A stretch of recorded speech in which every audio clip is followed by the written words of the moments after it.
Boa tarde a todos. São aqueles imprevistos, fazem parte.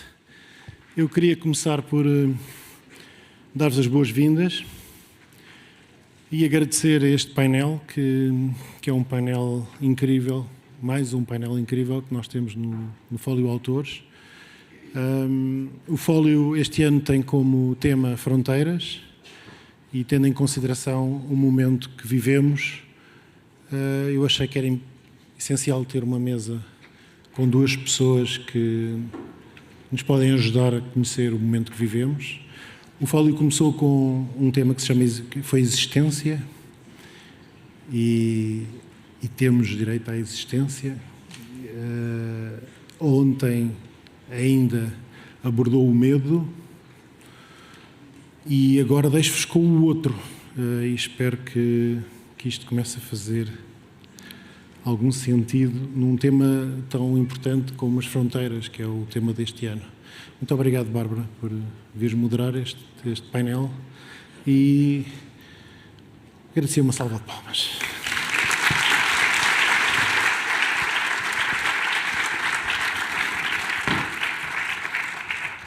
Okay, so hello everyone. Thank you for being here. Of course, my special thanks go to Avi Schleim and William Seagard. Pedro, the curator of this panel, gave us, as he just said, the word "others" in a festival called or about borders. And also he was the one who had the idea of bringing together two people who know so deeply about one of the most discussed borders of the last 80 years, Palestine. Avi Schlein, I'll say just a sentence about each of our guests. He's a British and Israeli citizen. For many years was a professor of international relations at Oxford University. He's an expert on the Arab-Israeli conflict. He was born in Baghdad. Grew up in Ramat Gan, a settlement in Israel that I was just seeing that was attacked this past June by Iranian missiles. And we have William Seagard, a bit more difficult to describe because he has this eclectic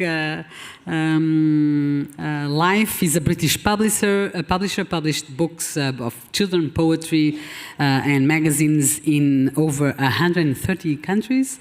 He has an interest in golf, in cricket, and of course in the Middle East. He founded the Forward Thinking, an organization that promotes a more inclusive peace process in the Middle East, and he also founded 25 years ago the National Poetry Day in the UK. It was just now on the 2nd of October. Knowing that time flies and that we have only 1 hour, I'll go straight to our guests. The news has been very intense and surprising, so I begin by asking both the inevitable question, which is, after this wave of optimism over the past few weeks on the diplomatic front, we just had Israel and Hamas agreeing on the first phases of a ceasefire deal. Tomorrow, President Trump will be in Israel at the parliament announcing and explaining the deal. So before we get into the details and into the steps into the future, I would like to know your general take on this agreement. So I will start with you, of course, Professor Schleim, please. So we are witnessing a real breakthrough in the history of the Israeli-Palestinian conflict, which has been going on for a century. And the war in Gaza has been going on for 2 years, and it's been a hideous war. This is not the first Israeli military assault on Gaza. In 2005, Israel withdrew unilaterally from Gaza. But since 2005, by my count, there have been 8 military offensives on Gaza, and the current attack on Gaza is by far the most vicious, the most destructive, and if you add up the casualties in the previous 7 wars, they don't come to a fraction of this war. Israel has killed 67,000 people, wounded 167,000 people, killed 20,000 children. So this has been a really dreadful, dreadful war, and Israel has gone beyond ethnic cleansing, which is it's what it is still doing on the West Bank, to committing genocide in Gaza. So the ceasefire has come as a huge relief to the people in Gaza who have been suffering for so much. And the ceasefire deals with 3 urgent issues: a ceasefire, the end of bombing and the end of fighting, and the release of all Israeli hostages in return for the release of Palestinian prisoners held by Israel, and thirdly, and most importantly, resumption of humanitarian aid. So we can all welcome the ceasefire, and it's a real breakthrough. The question is, will the ceasefire hold? Mm-hmm. Very good. William? I suppose this could be the turning point. It could be. We all wish it had happened a long time earlier. The deal that was on the table, that has just been signed, was on the table a year ago, and it feels like it's happened because the President of the United States has pushed the Israeli Prime Minister into finally agreeing to a ceasefire. Whether the broader plan is going to develop is the $64 billion question, really. And of course, the plan is very vague, but it includes a lot of the essence of what any plan would have needed to be to try and create a Palestinian state. So the next stage, supposedly, if this ceasefire held, and the Israelis I talked to don't believe it will, and some of them don't want it to hold. But the next stage, if it did hold, would be to move on, the Israelis say, to the disarmament of Hamas. And that gets complicated because the reason why Hamas continue armed resistance is because they believe that it is legal in international law to resist the occupation, and they won't give up their weapons until they see a credible Palestinian state at the end of it. So my big concern in all of this is a ceasefire has been signed, but the broader plan, I think what the Palestinians or the Hamas side of it would see as the potential future is not the same as what the Israelis see. The plan was much criticized even before it was we knew of there was an agreement, and it was criticized because it was seen as favoring Israel. Do you think the Israeli Prime Minister accepted because he believed that Hamas would never accept this so-called pro-Israeli plan? No, I think the Israeli Prime Minister signed this plan under great duress.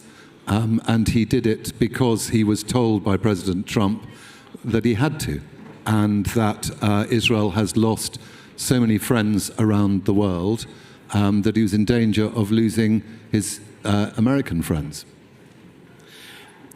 William mentioned that there was a ceasefire in March, and Israel broke it unilaterally and resumed the fighting.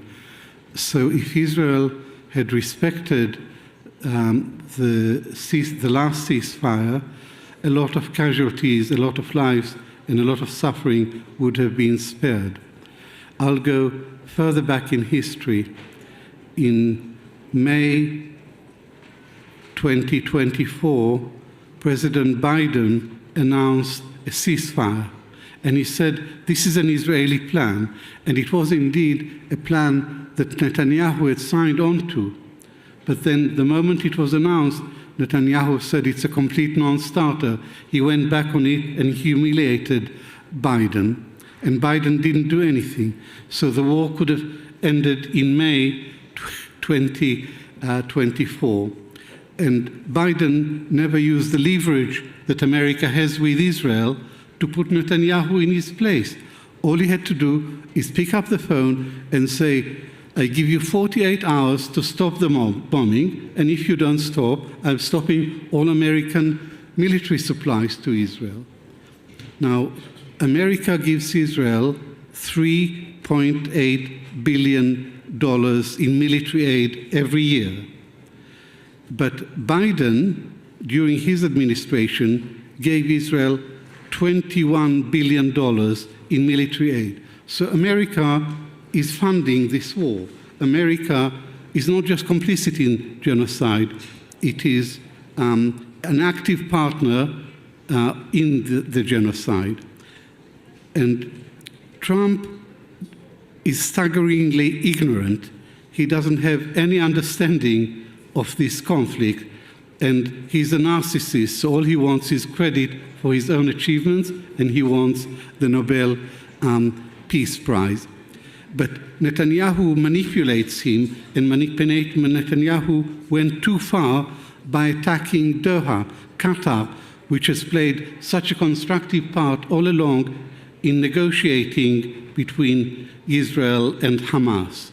So Netanyahu ordered the attack on Doha, which is a close ally of America. So Trump was not happy. He was furious. Trump was unhappy, and he forced Netanyahu to phone the Qatari prime minister and to apologize. But I think that was the turning point for Trump. He understood that this man is a threat to to him and to his reputation and to American credibility in the Gulf. That's when he exerted pressure, and he forced Netanyahu to accept the ceasefire. Now, we are talking, the two key people are Netanyahu and Trump. And Netanyahu is a war criminal. The International Criminal Court issued an arrest warrant for him for war crimes in Gaza. And Trump is a convicted felon. So the future of the region lies in the hand of these two men. And it would be funny if it wasn't so sad, but Netanyahu nominated Trump for the Nobel Peace Prize. So he is a war criminal proposing a felon and another criminal for the most prestigious peace prize in the world. They are both businessmen. Some people say that that was key for this to be possible. Not only that Trump is a Republican, so it takes a Republican president to be able to speak to the Israeli government and not a Democrat, but also, or mainly, they have a business-like mentality. So apart from what else they have in common, they have maybe that language was. Do you think it was important? You work on how to speak to the other. Do you think that this business-like mentality, let's make an agreement, okay, it's about politics, it could be about some business, did that help in reaching this agreement? Well, I suppose in the sense that Trump is transactional, yes, and oddly Trump appears to have been potentially, that he has the possibility of being the first US president to make a big difference, to really change the game. I mean, negotiating a temporary ceasefire isn't changing the game. But if you look at the long-term potential parameters of the plan, that could change everything. But there's a very, very, very, very long way to go. Exactly. Unfortunately, history tells us that one thing is a ceasefire, and that does not mean the end of the war. So Hamas and Israel have been fighting for years with hot wars and calmer periods, but the problem remains unsolved. Is there any reason to believe that this time it's different? As a student of history, I would say there isn't any reason to think that this time will be different. There is not. Not.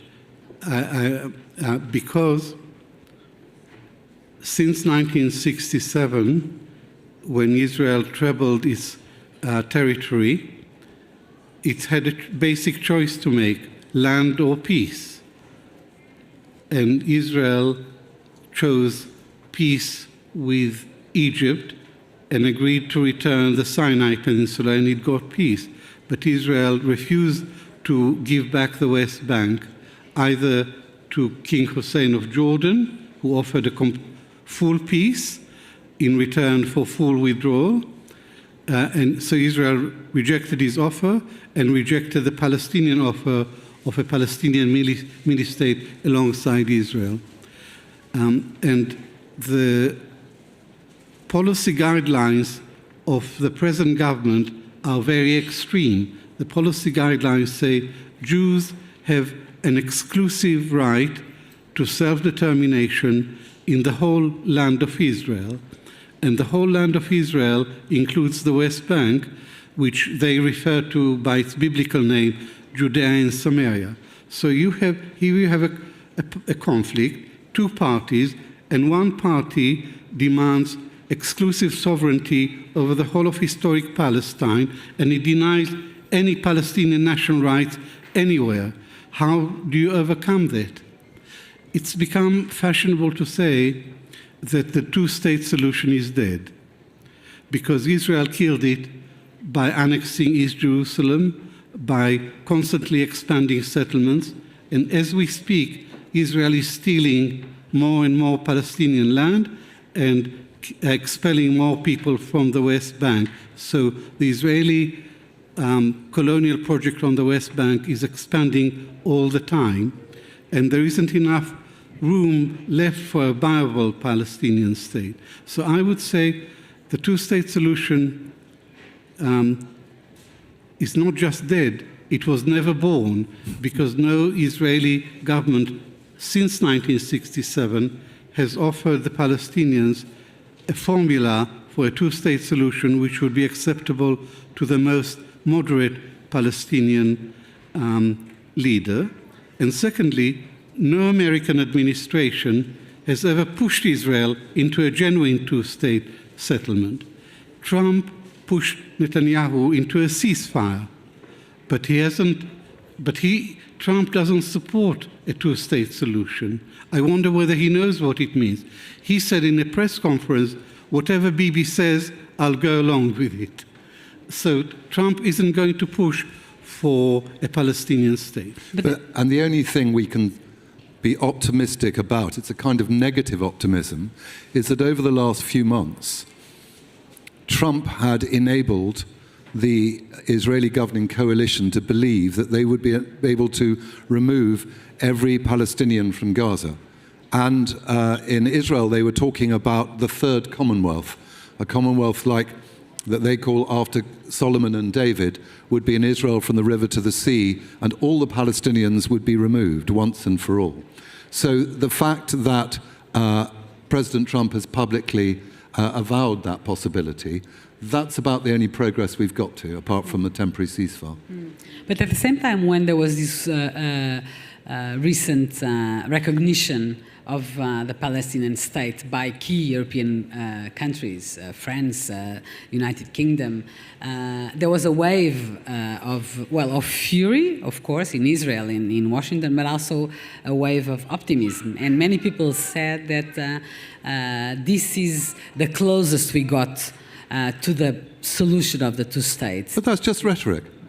I mean, rhetoric. Millions, tens of millions of people have been marching all over the world in their countries on this issue. That has forced the governments to change their rhetoric on the subject. However, unless those governments actually change the economics of the situation and the genuine politics of the situation, there is selling arms. That's what you. There is no pressure on, as yet, on the Israeli government to change and do anything at all, apart from to stop the killing in Gaza.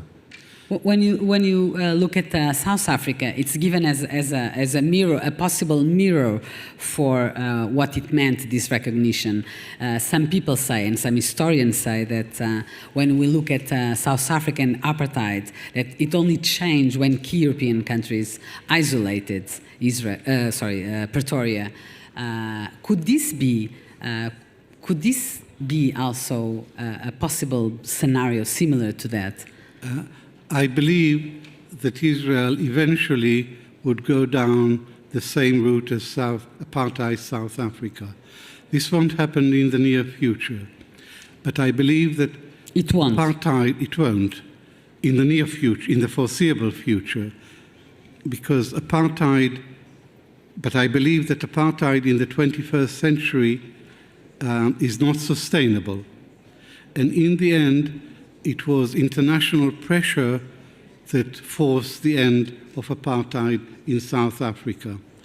The last two countries to support the apartheid in South Africa were the United States and Israel.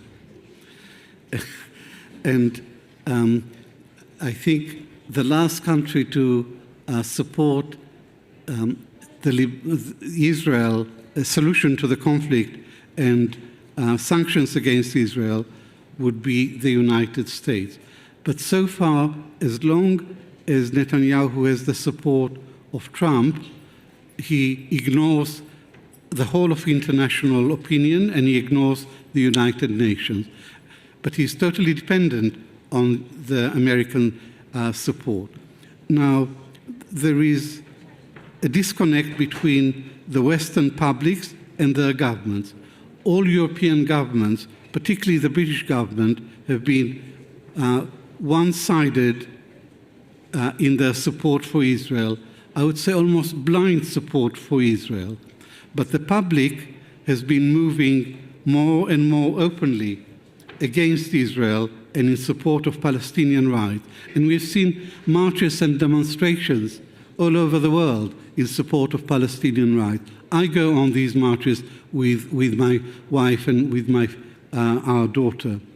So public opinion is much more vocal than it used to be. And does that matter, you think? And that has an impact on Western policy. And does that matter, that people go out? It matters so much because only last week or the week before, UEFA were considering kicking Israel out of football tournaments.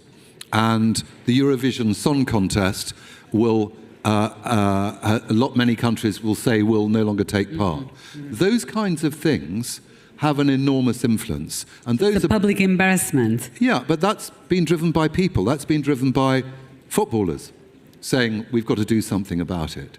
It's not the governments who are driving it, but it's these public interventions which are edging, I think, us towards some kinds of progress. So there's no public... Please. One other point about recognition. Britain and France recognized Palestine.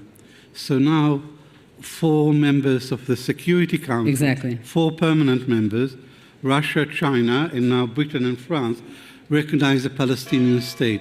America is the odd one out. America is isolated in its support for Israel. America will continue to use the veto to defeat resolutions that are not to Israel's liking. But that's why I was asking whether it was only symbolic, as William Sigurd was suggesting. It was just rhetoric. I mean, how come is it only symbolic if you have, as you just said, 4 of the 5 permanent members going on one way, which is recognizing the Palestine state? Well, I think also you should just look at this agreement. The one group who were not consulted in this agreement were the Palestinians. President Abbas was not allowed a visa to go to the UN General Assembly. The Palestinians have been excluded historically from their self-determination, and that's what this whole conflict is all about. So that continues, and the purported supreme leader of this new plan is a former British Prime Minister. Well, as you know, the British play a very important role in this mess in the first place, and the whole idea of returning our colonial power, as you might say, to be responsible for the Palestinians' future. It's kind of symbolic, really, as to the lack of consideration for the Palestinians in self-determining their future. I want to reinforce this point. This is not a peace plan. This is a colonial master plan, and it has a board, an international board, chaired by Trump, and a key member of the board is Tony Blair, who is known for his partiality towards Israel and his complete indifference to Palestinian rights. So there is an international board. They are all foreigners. I believe that Jared Kushner might be a member of this board, and he's a real estate tycoon like Trump. And Trump and Jared Kushner initially looked at Gaza as a real estate the Riviera idea, yeah. of the Middle East. Now, beneath this international board, there would be a committee of Palestinian, non-political Palestinians, not members of Hamas, not members of the political Palestinian Authority, but non-political technocrats. But they would report to the board. So it's a master-state relationship. The colonial powers are in charge, and they are dictating to loyal, malleable local politicians. What is missing in all this is a Palestinian voice. The Palestinians are among the most educated people anywhere, and they are perfectly capable of governing themselves, but they are not being given any chance. Also, there should be an election to determine the future of Palestine, but there is no plan for any election. So this is a classic colonial attempt to deal with a conflict which has persisted for over a century, and it's not going to resolve the conflict. And if I can ask, if you put Tony Blair aside, so you say, okay, he's biased, he's not well. Who could that person be? That transitional administrator, a UN diplomat? what about a Palestinian? I was going to ask a Palestinian diplomat, Plenty of Palestinians. an Israeli diplomat who is not an Orthodox. I don't know. Who could that person be? Or how could we find or reach an agreement to agree on who that person should be? This conflict didn't start on the 7th of October. That's good. That's the vacuum idea, right? Like Guterres said, yes. Guterres said this conflict did not start in a vacuum. It started in a context.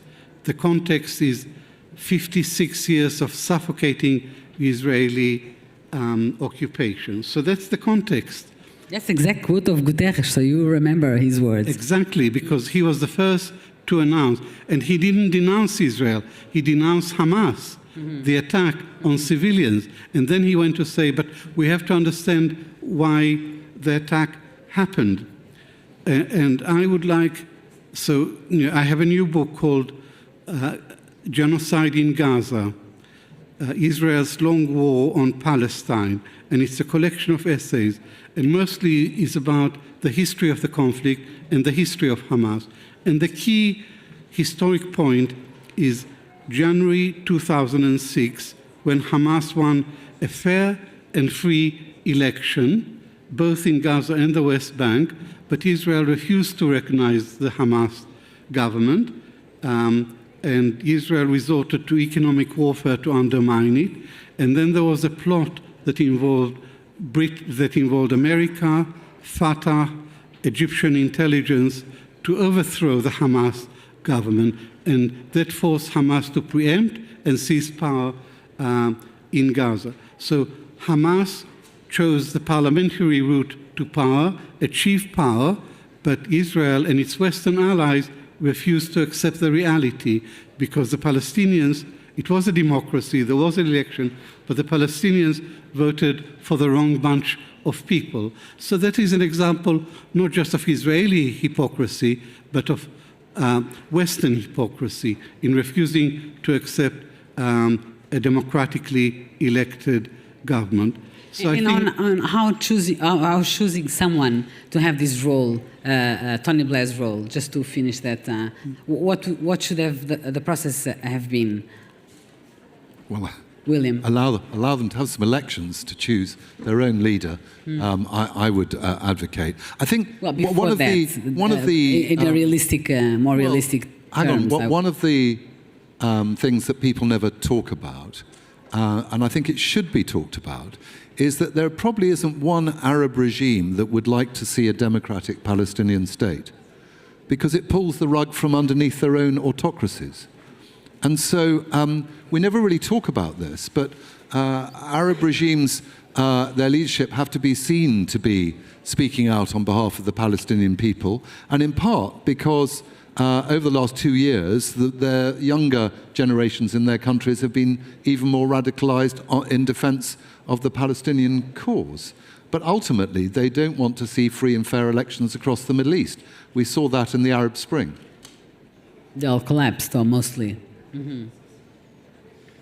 On the vacuum that you just mentioned, the vacuum phrase, it was at the time brutally criticized. Were you more surprised with the sentence itself that the UN Secretary General said, or you were more surprised with how it was criticized and how shocked waves created? Such a simple phrase to say that it did not come from nothing. I was really impressed with Guterres for calling a spade and making a statement which was truthful and which was openly critical of Israel. And I was shocked by the Israeli reaction, which was vicious. It was accusations of anti-Semitism and calls for his resignation as unfit to be Secretary General of the United Nations. So this tells us something about Israel. It lost the argument. It lost the argument of PDS. So all it can do now is demonize the other side. And that's what they did to Guterres. But what is more worrying is not just the Israeli verbal response to his initial statement, but the systematic Israeli campaign against the UN in general, and also the successful campaign to dismantle UNRWA. UNRWA was created by the UN in 1949 to deal with the Palestinian refugee problem that Israel created. So Israel should be grateful to UNRWA for looking after the Palestinians. But after the Hamas attack, Israel claimed that They're all terrorists. 12 members of UNRWA belonged to Hamas without any evidence, and 16 out of 17 funders of UNRWA stopped funding. And all of them, 16, have renewed funding to UNRWA, except America, which is the main funder of UNRWA. So Israel has succeeded in destroying a really vital and successful UN agency, and UNRWA is still there, ready to resume humanitarian aid to Gaza. It's only Israel that has been stopping UNRWA and the other aid agency from renewing aid. So what worries me is the Israeli attack on all international agencies, including the UN, and the fact that they have a very sympathetic ally in Trump, because Trump doesn't like the UN, and Trump doesn't play by the book. William mentioned that President Abbas was going to go with a Palestinian delegation to the UN General Assembly, and Trump denied him visas, but Trump did give visas to the new president of Syria, who had been a jihadist, who had been in Al-Qaeda.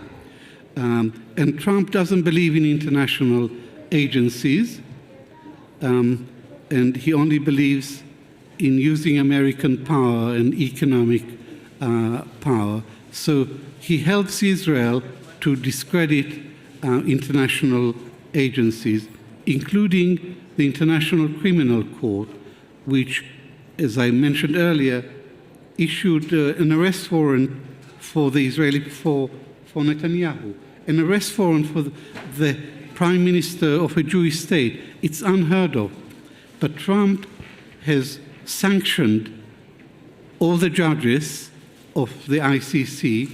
He has sanctioned the chief prosecutor, and there was a panel of 4 British lawyers who advised the ICC, and Trump has sanctioned all 4 British barristers who gave advice. So it gives you it gives you an idea of the viciousness with which Trump is pursuing international agencies. William, your organization works with we're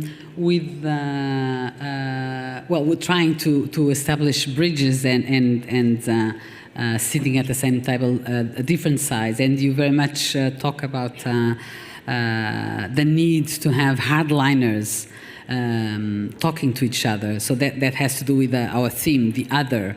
How do you do that? I mean, how do you put hardliners talking to each other? So I started or co-founded Forward Thinking over 20 years ago with a former Catholic priest called Oliver McTurnan. And he wrote a very interesting book called Violence in God's Name. And his essential thesis was that in our post-Marx, post-Freudian world, we demonize the religious in international affairs.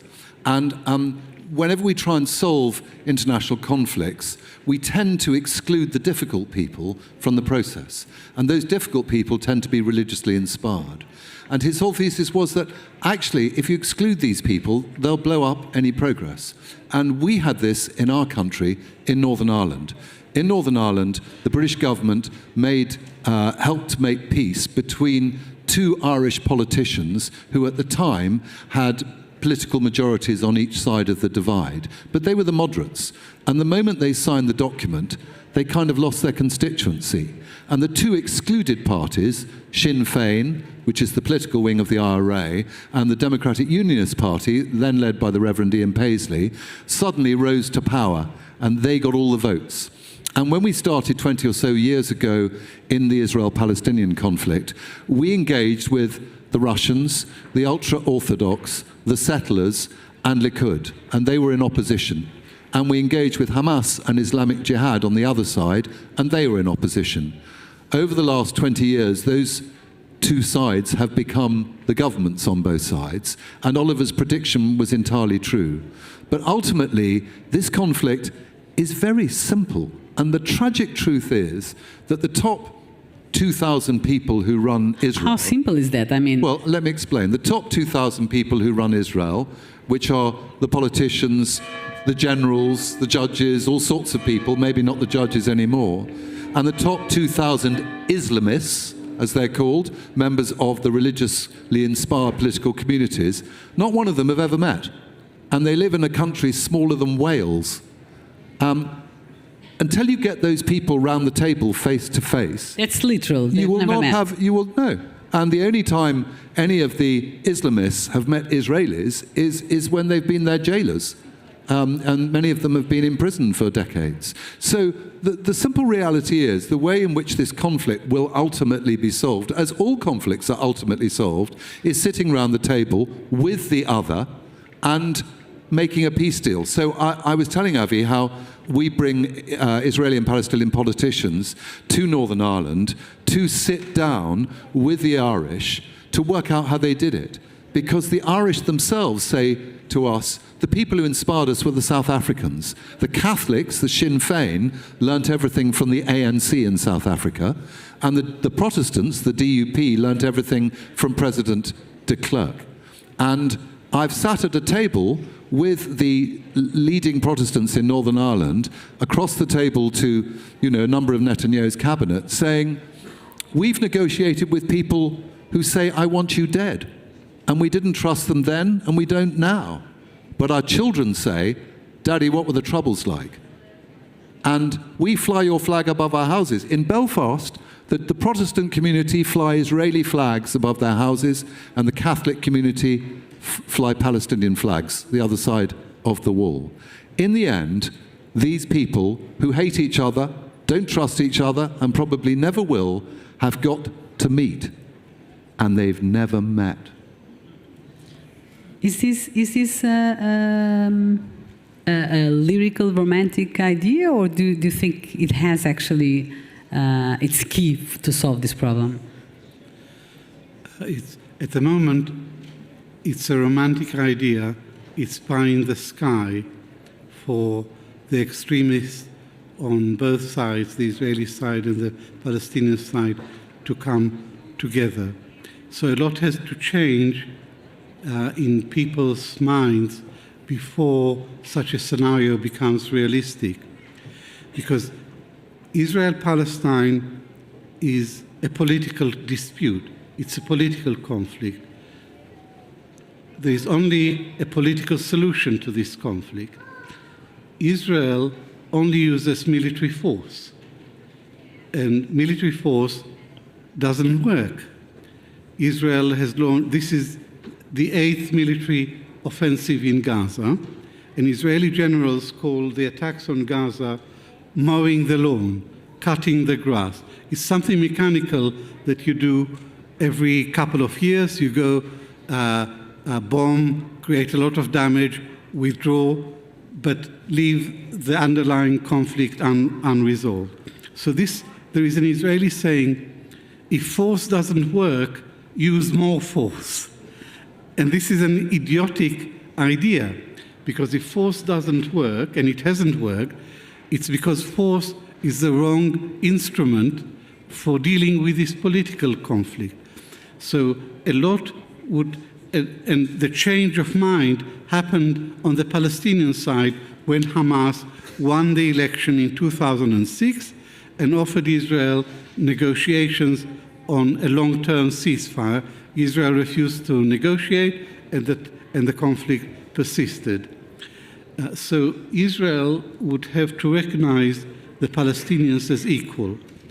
Western recognition of Palestine is a symbolic state, but more than a symbolic state, because it doesn't change anything on the ground, but it gives the Palestinians parity of esteem. It treats them with respect, with a people with a right to a state of their own. And it will take a long time for the Israelis to give the Palestinians parity of esteem, and only then would negotiations for a settlement become possible. Still on William's idea, do you believe that you will ever see Netanyahu, the Prime Minister of Israel, and Hamas or a Palestinian Authority in the future sitting down at the same table and discussing any serious agreement? No, I can't see Netanyahu sitting down with Hamas. I would like to see Netanyahu in jail. I'm not joking. I'm not joking. Netanyahu is on trial at home in Israel for bribery, corruption, fraud, and breach of trust. 3 very, very serious criminal charges, and he was indicted in 2019, but his legal team has been postponing the trial. But the trial is ongoing, and as long as Netanyahu is prime minister, he has immunity. But the moment he's no longer prime minister, he will stand trial and he will end up in jail. That's why he's perpetuating this conflict. And that's also one of the possible reasons for him to have agreed on this plan, regardless of other considerations, the fact that he can, in an election, a campaign, say, well, I freed the hostages, I ended the war, I just had to give a little bit away of Gaza, not the entire territory, so he can still be re-elected once again, right? Yeah. But going back to your question... Talking to the other. Well, I woke up one day and on the front page of all of our newspapers in Britain, Martin McGuinness, the former head of the IRA's military council, and the Reverend Ian Paisley were shaking hands and smiling. And I thought, it must be April Fool's Day. I also remember, as a younger man, when I had hair, President de Klerk shaking hands with Nelson Mandela, and Nelson Mandela being released from prison. I agree with Avi, I can't see Netanyahu doing this. You cannot. But Netanyahu may not be the Prime Minister of Israel forever. And it all depends now whether Trump wants to see this through, if he wants his peace prize badly enough. But in theory, it's possible, in theory, that a future Israeli leader and a future Palestinian leader might sit down opposite each other and shake hands with a smile. We live in hope. Yes.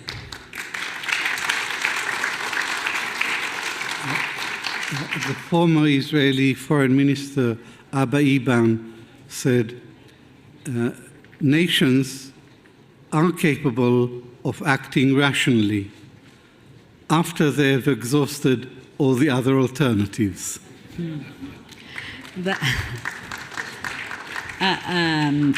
The Prime Minister of Israel uses these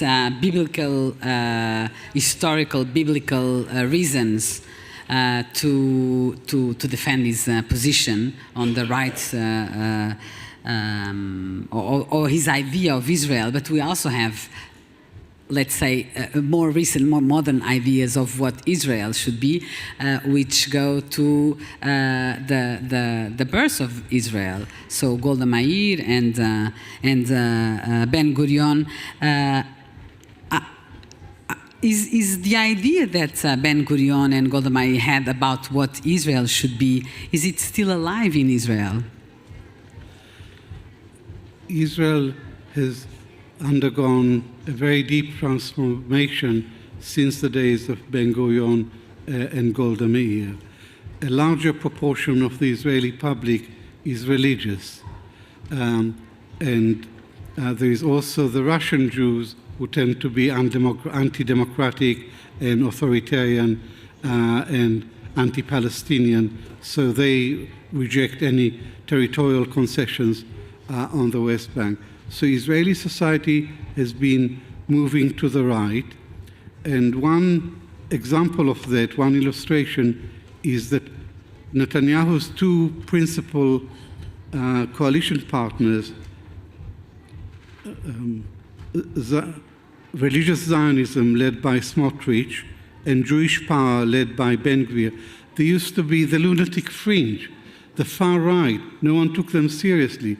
But Netanyahu brought them into his coalition, and now this trio sets the tone. They determine Israeli policy.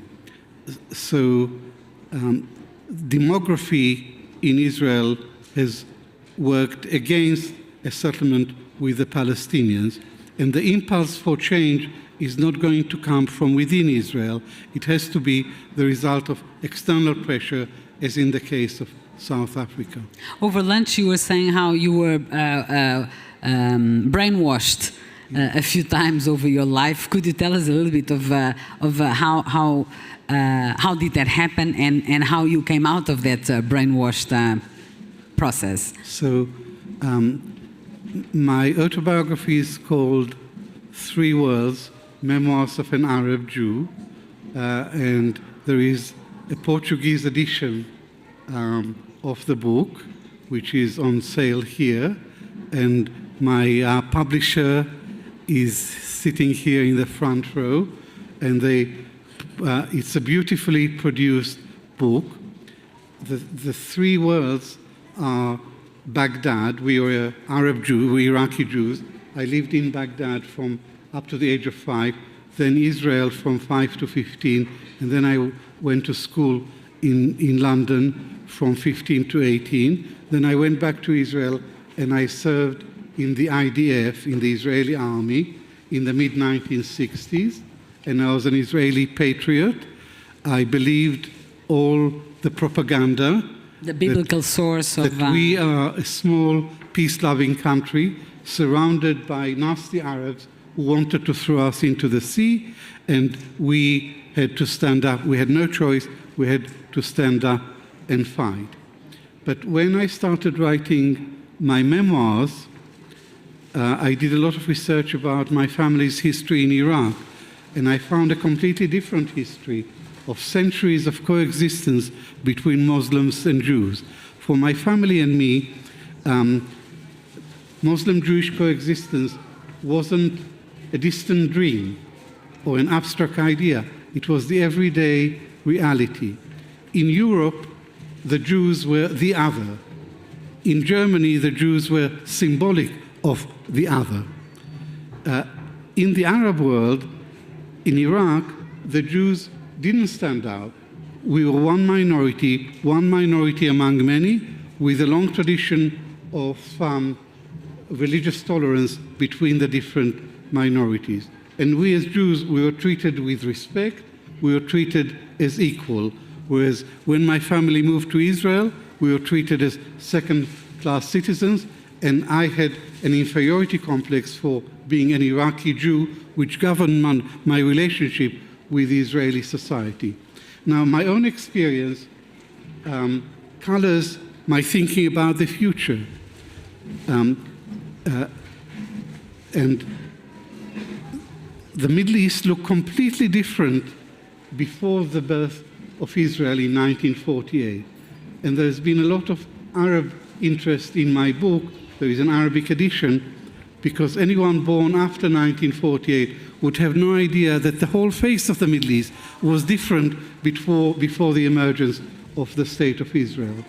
And my past, my experience enables me to think about the future, to think outside the box, not to think in terms of sterile formulas of a two-state solution, but to think of a much nobler image, vision of one state from the river to the sea, with equal rights for all those who live in this space, regardless of religion and ethnicity. So that's my vision for the future, and it's based directly on my experience as a child.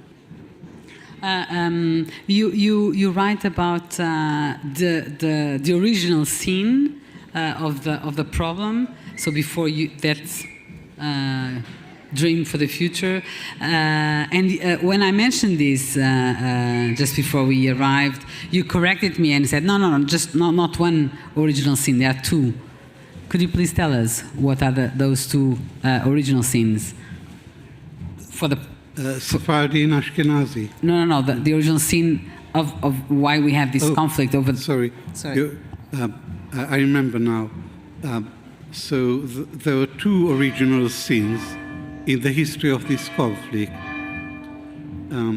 One was committed by Britain in 1917, the Balfour Declaration. The Balfour Declaration, in which Britain pledged support for a Jewish state in Palestine. And the recent British recognition of Palestine is too little, and it's a century too late, because in 1917, Britain should have recognized the right of the Palestinian to self-determination, because the Jews were 10%, the Palestinians were 90%. The Israeli-Palestinian conflict is made in Britain. Britain enabled the systematic Zionist takeover of the country that has been going on for the last century and is still going on in the West Bank and Gaza today. So that's one original sin. The other original sin was committed by Israel in 1948 during the first Arab-Israeli war, when 750,000 Palestinians became refugees, and the name Palestine was wiped off the map. This is the Nakba, the catastrophe. And the Nakba is not a one-off event. It's an ongoing process which has reached its cruel climax in Gaza today.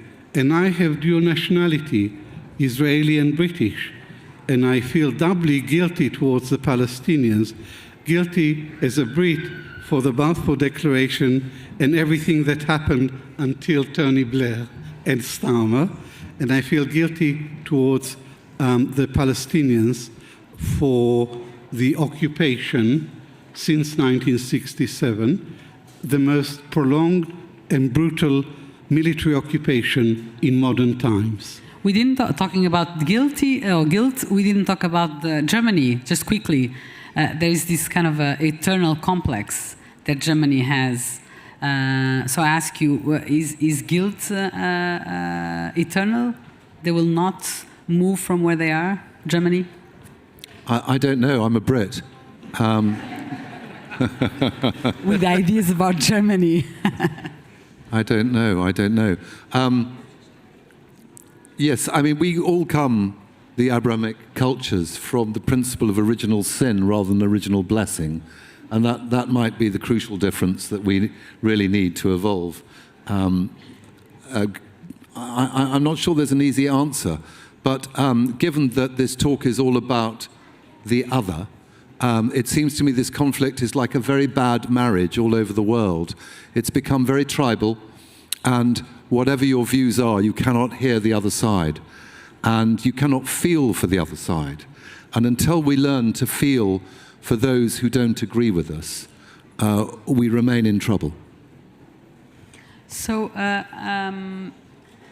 to end this conversation, because we need to give the floor to others, how do you sum up where you are facing the problem today, Saturday, 11 October?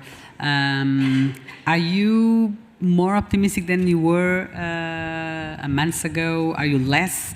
Are you in what they call the cautious optimism? Everyone now likes to use that phrase. Where do you stand now? How do you see the future? There is an Arab novel written by a Palestinian Israeli Arab, Emil Habibi, and it's called Al-Mutasha'il, the Pesoptimist. It's a combination of pessimist and optimist. And I am today a pesoptimist. I am pessimistic that this conflict is not going to be resolved in the foreseeable future, and probably it won't be resolved in my lifetime.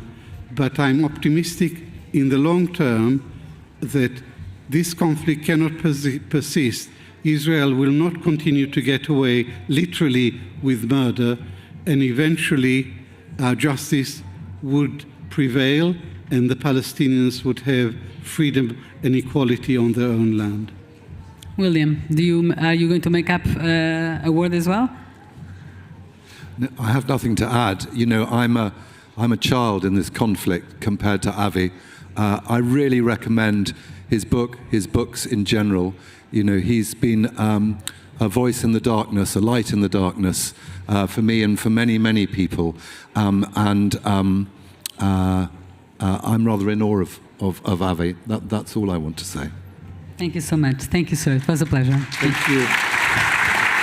Thank you.